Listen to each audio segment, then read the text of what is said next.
On va s'intéresser au cas Paulo Costa Borrachinha. Et oui, Paulo Costa qui refait des siennes, puisque, à part ce qui se passe sur les réseaux sociaux en ce moment et sur son Twitter, il va revenir au sportif. C'est ce qui nous rassure avec un choc face à Luke Rockhold, mais ce qui nous rassure moins, c'est qu'il n'en parle pas du tout, Paulo Costa Borrachinha, au contraire de Luke Rockhold. Ça aura lieu le 30 juillet prochain,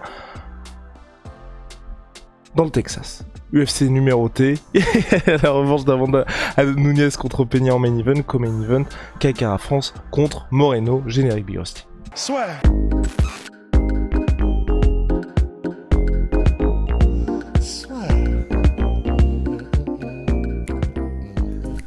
Entre dans l'octogone avec Unibet. Qui sera le vainqueur du combat? En combien de rounds? Fais tes paris sur l'app numéro 1 et profite de 150 € offerts sur ton premier pari. Donc oui, Paulo Costa, depuis sa défaite face à Israël Adesanya, on sait pas trop ce qui se passe. Le mec est passé de gendre idéal à parfait troll. Malheureusement pour lui, sur le papier, moi ça me dérange pas, mais les performances sportives ne suivent pas. Et plus inquiétant encore, c'est qu'on a l'impression que maintenant il s'en fout complètement de sa carrière de combattant.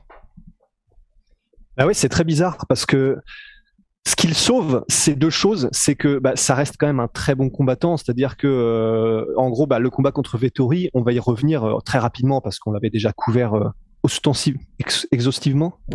Enfin, on l'avait bien couvert.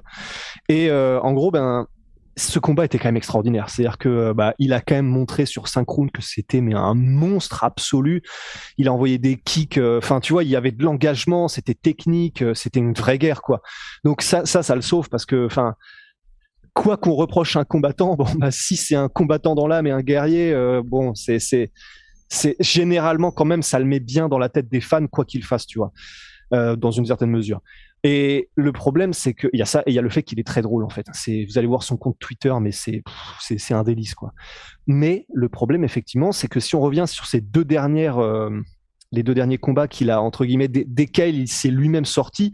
Le premier, c'était contre Whittaker parce qu'apparemment, il a eu une grippe qui l'a empêché de pouvoir faire son camp d'entraînement normalement, en fait. Donc, il était en mode, si je peux même pas m'entraîner, c'est même pas la peine. Et le deuxième combat, qui était celui contre Cannonier, là, par contre, il s'était retiré un petit peu de tout ça parce que il citait les payes de l'UFC qui étaient ridicules par rapport à ce qu'il devrait toucher. C'est n'importe quoi. C'était au moment de Jake Paul et au moment où Jake Paul était, comme à chaque combat de Jake Paul, mais très vocal par rapport à la paye de l'UFC, le fait que ce soit n'importe quoi, etc. Et Paulo Costa avait utilisé ça un petit peu comme cheval de bataille, en gros, pour exprimer sa frustration et son ras-le-bol, en fait, des payes de l'UFC et tout ça. Et donc, il avait décidé de se sortir des négociations. Apparemment, le contrat n'avait pas été signé. Et je pense que c'est vrai, parce que si le contrat avait été signé, je pense qu'il était vraiment dans la merde s'il décidait de s'en sortir lui-même. Pour cette raison-là, disons. Mais donc voilà, c'était une nouvelle opportunité de combat qui lui aurait vraiment permis de revenir dans le vif du sujet dans la catégorie middleweight. Et c'est lui-même qui s'en est barré pour cette raison-là, qui est vraiment un choix de. Il a une posture qui n'a rien à voir avec le sportif, quoi. Et c'est entre ce qu'il poste sur son Twitter, et vraiment sur son Twitter il touche à tout, c'est-à-dire que ça peut être des trolls, juste des images, des montages, des trucs comme ça, mais parfois aussi clairement il envoie des énormes crosses à l'UFC, à la paye des combattants, à Dana White. Il s'en bat la race, mais vraiment d'une force où c'est un peu comme Nate Diaz qui va pisser dans les plates-bandes du Performance Institute. Il s'en bat la race au point où tu te demandes presque s'il a même pas lui-même envie de se faire virer et qu'il fait tout pour, en fait. Du coup, je sais pas trop ce qu'il fait, je sais pas trop parce que tu vois, tout ça ressemble, et même le fait qu'il fasse pas la promo du combat contre Rockhold, ça me rappelle beaucoup ce qu'on disait sur John Jones qui fait pas encore la promo du combat contre Miocic ou celle de son retour.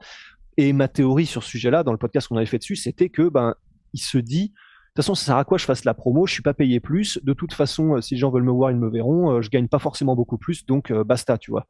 Un petit peu comme, je sais pas si tu te souviens, c'est Dwayne Johnson, à un moment donné, qui devait faire une promo sur son Instagram, je crois, pour je sais plus quel film.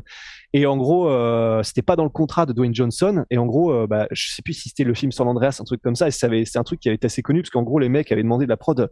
Ouais, et puis du coup, tu vas pouvoir faire la promo sur ton Instagram. Ça va être génial parce que comme tu as des dizaines de millions de personnes. Et là, tu as Dwayne Johnson qui avait fait de la promo sur mon Instagram. Mais vous croyez quand même pas que je vais faire ça gratos, en fait. Mais c'est normal, c'est tout à fait normal, tu vois. Enfin, tu te développes un truc qui devient ton arme de comment dire, d'exposition médiatique, etc.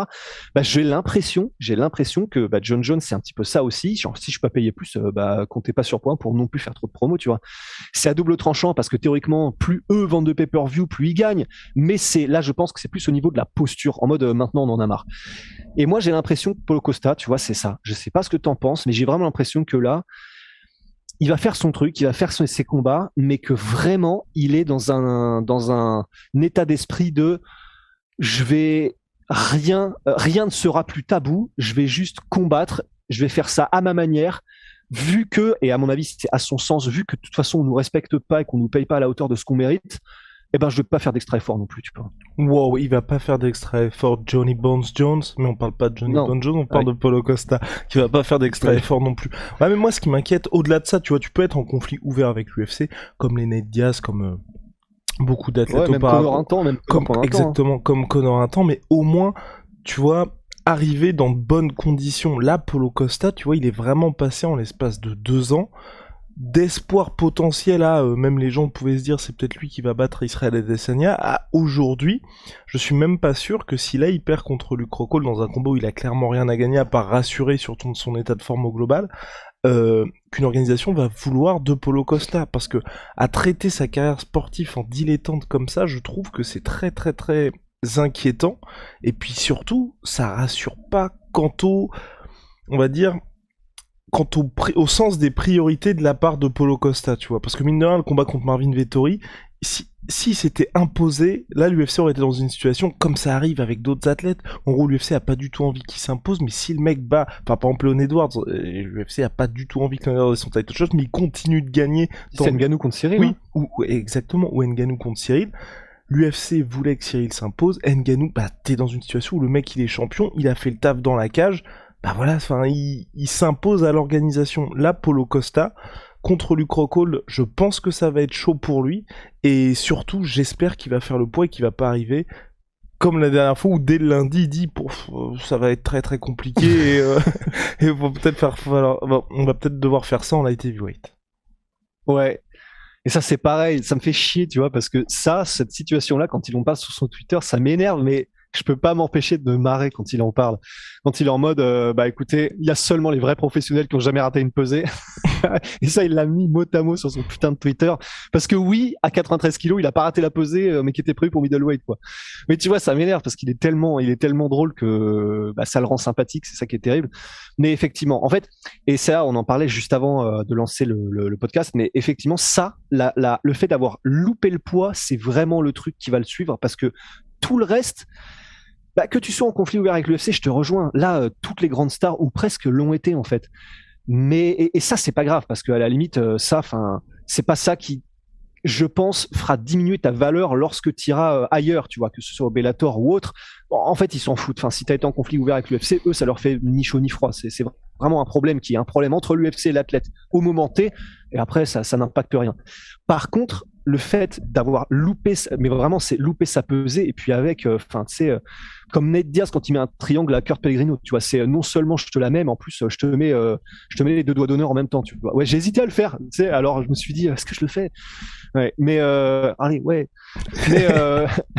Mais en gros, tout ça pour dire, là, faire cette pesée-là et la rater à ce point-là, et surtout en assumant le fait de la rater, ça, par contre, dans le contrat que tu as normalement en tant que combattant, et ça par contre, ça projette une lumière qui est beaucoup plus rouge et alarmante sur ton organisation. Par contre, un athlète qui est même pas capable de simplement faire ce pourquoi il est payé à la base, quoi, c'est-à-dire se présenter et faire le poids.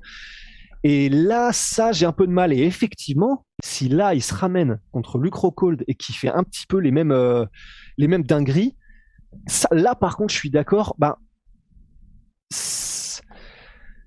On ose croire, on ose se dire que lorsqu'il sortira de l'UFC, s'il arrive à en sortir, que ce soit pour de l'anglaise, s'il arrive à choper un truc contre Jake Paul, ce qui serait fou, tu vois, mais là je pense pas que Jake Paul fera ça.